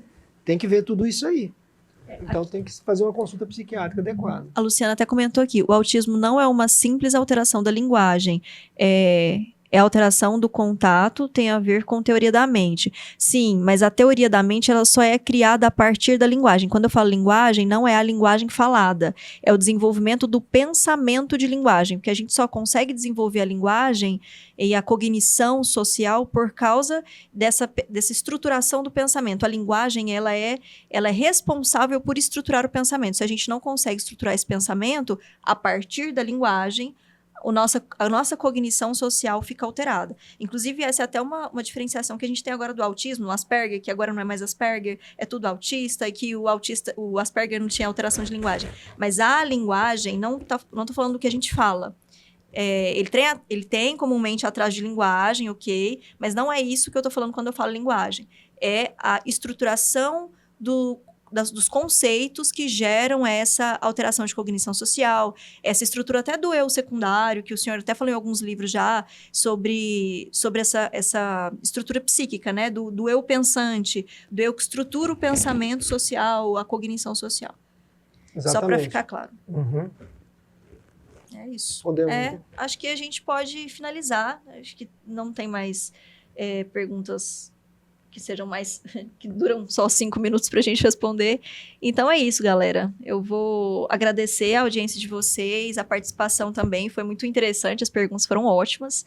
E queria agradecer também ao Dr. Marcelo nas explicações dele, brilhantes, e deixar o convite para vocês para participarem das próximas lives que a gente for ter, assistir os vídeos que já estão aí, e também tem um livro lá explicando, se alguém tiver dúvida sobre essas teorias, né, que a gente tinha deixado lá, e o e-mail do doutor também, que ele passou no começo, que é marcelocaixeta.psiquiatra@gmail. Se vocês quiserem entrar em contato com ele fazendo perguntas, até sugerindo temas, né, para o podcast.